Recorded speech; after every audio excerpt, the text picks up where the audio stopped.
Everyone thinks they know how Elizabeth I survived her past. The story goes like this. She buried it.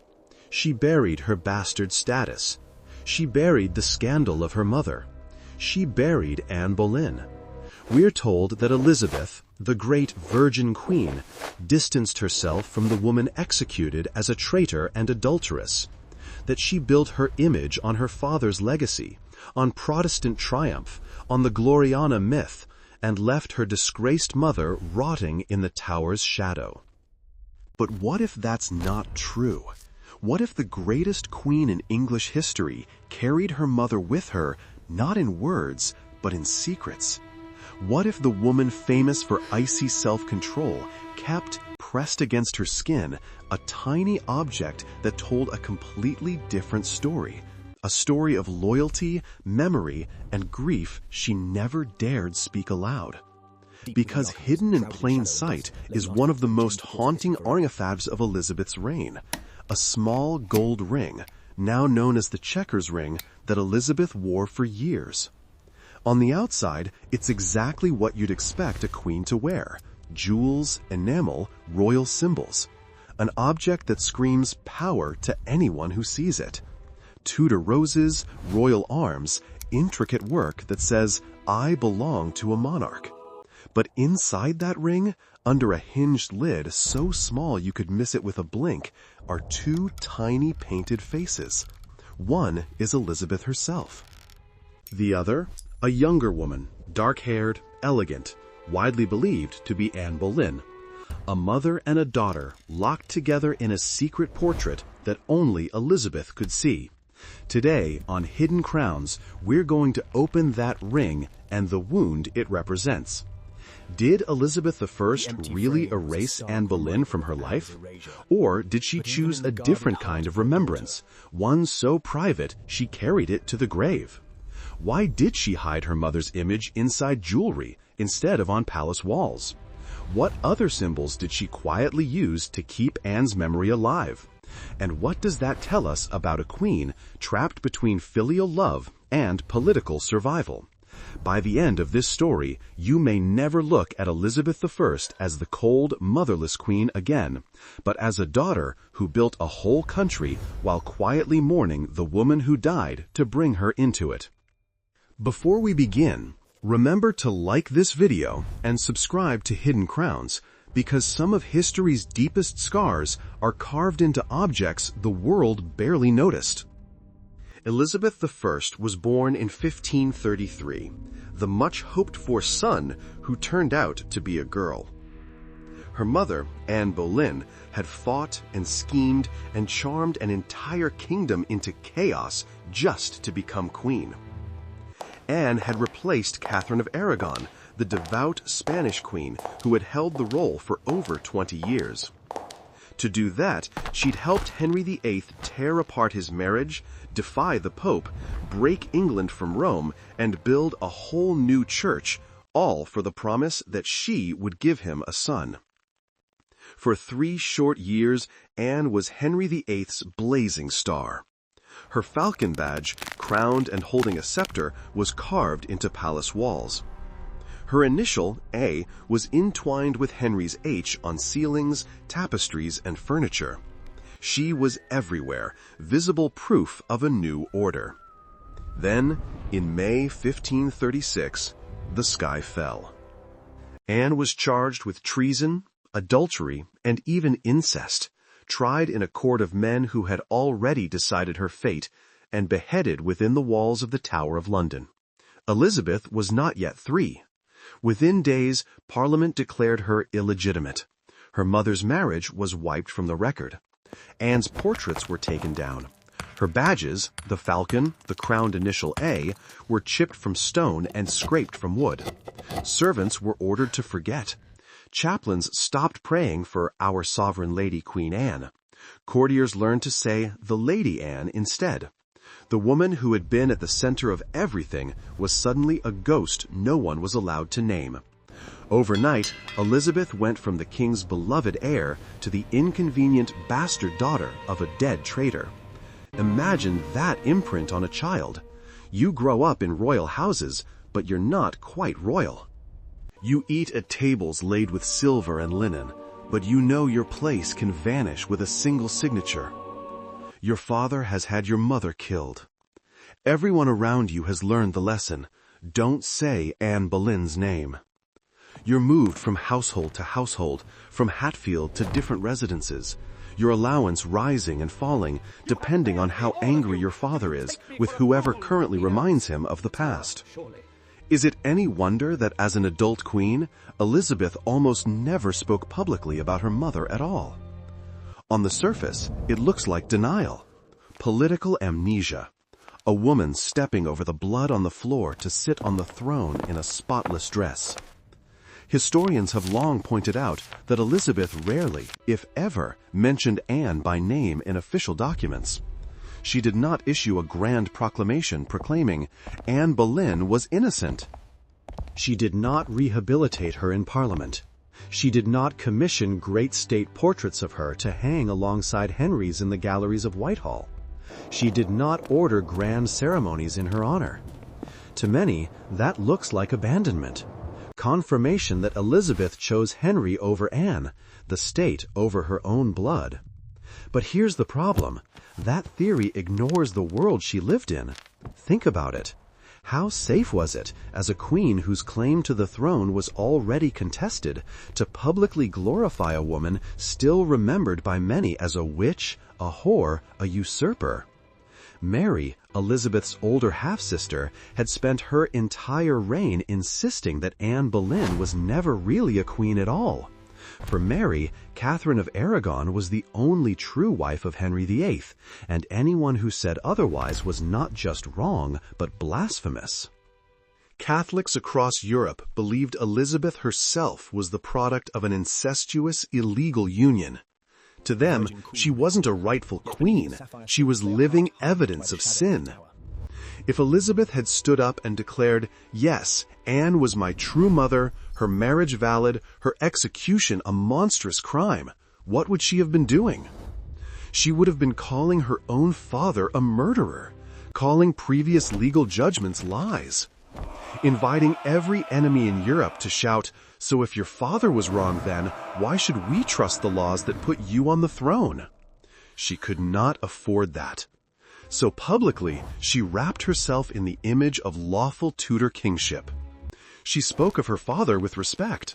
She had his image on coins, banners, lineage trees. She used his symbols, his colors, his memory to buttress her own legitimacy. On the surface, it looked like she belonged to Henry alone. But that was only the surface, because beneath the speeches and the pageantry, in the jewelry she chose, the portraits she allowed, the rare, careful phrases she used, a different Elizabeth appears, a woman who never truly forgot the mother whose name she almost never said. A ring small enough to fit between two fingers, heavy enough with meaning to carry a lifetime of silence. The ring we call the Chequers ring is named after Chequers, the country house of British prime ministers where it has been preserved for centuries. It's a locket ring crafted in gold and enamel, decorated on the outside with royal motifs, the Tudor rose, the royal arms, and the letters that signal Elizabeth's status and identity. Tiny scrolls of imagery run across its surface, crowns, flowers, little flashes of blue and white enamel, an entire miniature world of symbolism compressed into a circle of gold. To anyone looking from the outside, it is exactly what you would expect a queen to wear, a symbol of power, of continuity, of her own reign. But the secret is inside. The ring's bezel is hinged. When you lift the tiny lid, the inside reveals two miniature portraits, painted in astonishing detail for such a small space. On one side, Elizabeth herself, in later life, pale face, high forehead, red hair coiled, the familiar queen we know from countless paintings, pearls threaded into her hair, that faint, inscrutable half-smile, the look of someone who has seen too much and learned to show nothing. On the other, a younger woman with darker hair, wearing a Tudor-style dress from the 1530s, with the kind of pearl-trimmed French hood associated with Anne Boleyn's generation. Her features are fine, her expression composed, not a caricature, not a demon, but a quietly poised woman. Most scholars agree, this is almost certainly meant to be Anne Boleyn. So what does that mean? Elizabeth, Queen of England, commissioned or cherished a secret ring that held, side by side, her own face and the face of the mother her father killed. Not on a public wall where ambassadors could see, not on a coin where rebels could mock it, but hidden, literally, in the palm of her hand. This wasn't cheap trinket work. Miniature portraiture in enamel or watercolor required skill, money, and intent. Someone planned these images. Someone chose those faces over all the others that might have been painted there. Why not Henry and Elizabeth? Why not Elizabeth and the Virgin Mary, to emphasize her Virgin Queen image?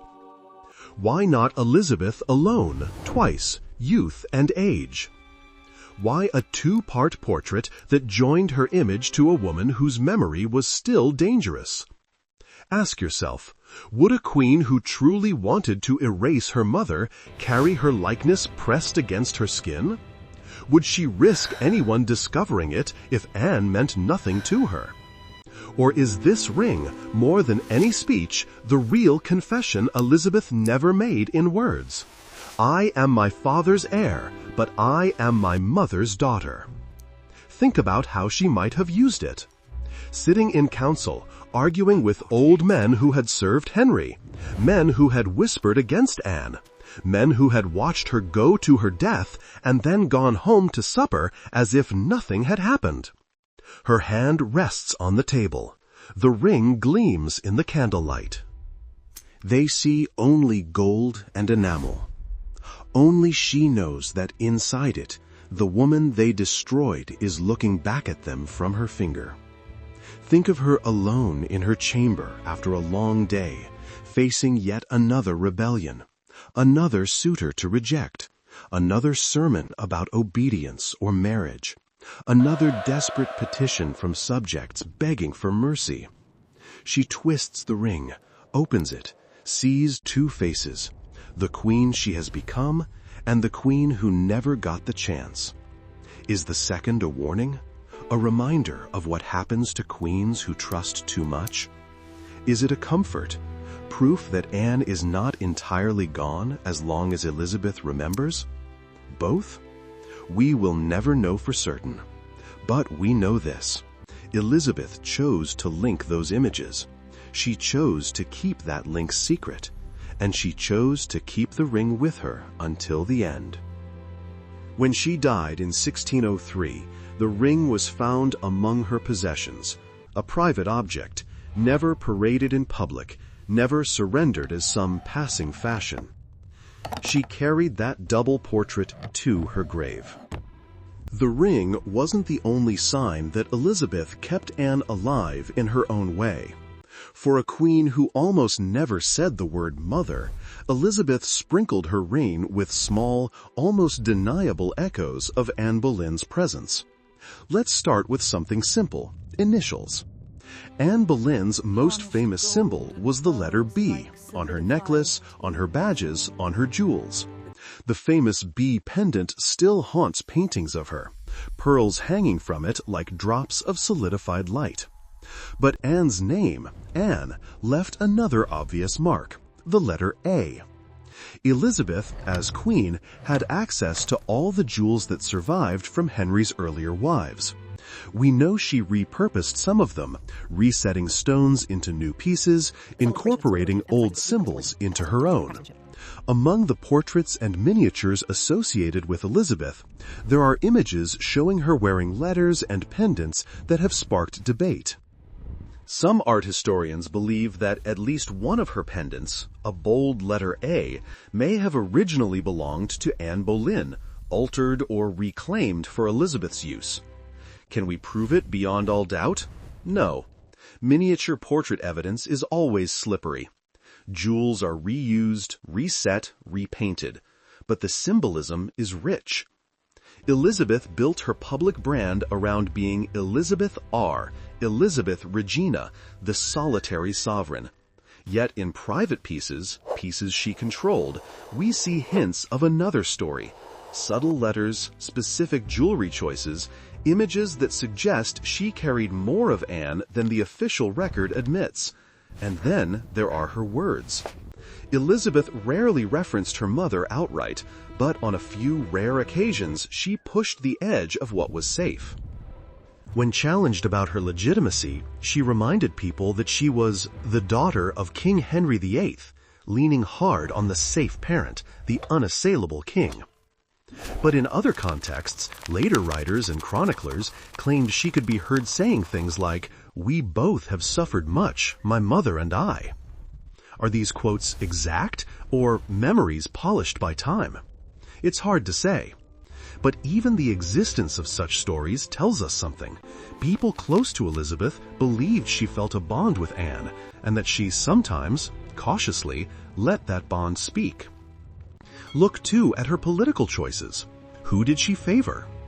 Time and again, Elizabeth promoted families and individuals who had stood by Anne Boleyn in the past, or who were linked by blood to the Boleyn line. The Careys, the Knolles's, descendants of Mary Boleyn, Anne's sister. Men whose parents had fallen under suspicion in 1536 now found themselves back in royal favor. She raised the children and grandchildren of those who fell with Anne. She restored some measure of honor to a network shattered in 1536. Was that purely practical, or was it also emotional restitution, a quiet, careful attempt to balance a ledger her father had written in blood? And perhaps the most haunting gesture of all, Elizabeth's relationship with the Tower of London. She had gone there herself as a prisoner during Mary I's reign, fearing that she, like Anne, might never come out alive. She knew the echo of footsteps on that stone, the feel of those damp walls, the horror of wondering whether the sound in the courtyard below was carpenters building your own scaffold. Years later, as queen, she returned for ceremonies and processions. On at least one occasion, she was said to have paused near the place where Anne had been executed, falling silent, tears in her eyes. Is that fact? Legend? History, frustratingly, often deals in the shadow between. But the ring exists. The hints exist. The pattern exists. Publicly, Elizabeth built a myth of herself that left no room for scandal. Privately, she allowed symbols, letters, portraits, jewelry to keep the truth alive. Not loud, not obvious, not enough to start a political fight. Just enough that she could look at her own hand, her own reflection, and know that she had not entirely abandoned the woman who died for her birth. To really feel the weight of the Chequers ring, we have to put Elizabeth back between the two ghosts who defined her life, Henry VIII and Anne Boleyn. On one side, a father whose name she needed to hold the crown. On the other, a mother whose name could still burn everything down. Every decision she made walked that line. If she praised Anne too openly, she risked reopening battles about legitimacy, religion, and treason that England was exhausted from fighting. If she disavowed Anne completely, she risked losing herself. Because whatever the law said, her body still carried her mother's blood.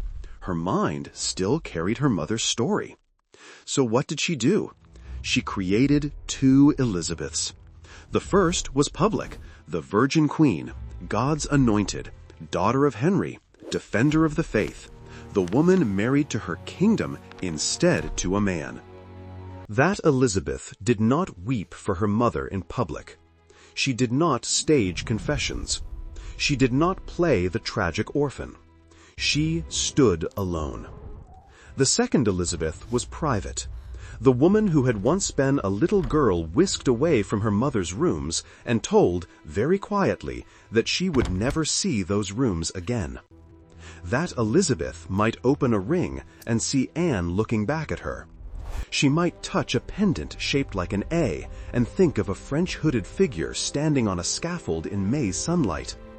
She might walk through the corridors of Whitehall and remember that her mother had once walked them too, full of hope, full of fear, all of it ending in a sword's clean arc that did not clean anything at all. The Chequers ring is where those two Elizabeths meet. Outside, monarchy, duty, performance. Inside, the truth she wouldn't or couldn't share with the world. Was it guilt that made her hide Anne's picture? Fear? Shame? Or an act of defiance, a refusal to let the state dictate what she could remember? We will never fully know. But we can say this: if Elizabeth truly wanted to forget Anne Boleyn, that ring should not exist. So what does all of this mean when we step back from Tudor drama and look at the human story underneath? At its core, this is not just a story about a queen and her mother. It's a story about how we live with the parts of ourselves the world tells us to erase. Elizabeth was told from childhood onward that Anne Boleyn was shame, that Anne was scandal, sin, danger, that she should not speak of her, should not claim her, should build her life on anything but her. And yet, in a tiny hidden portrait, in chosen symbols, in guarded gestures, Elizabeth quietly said, "No, she is still mine."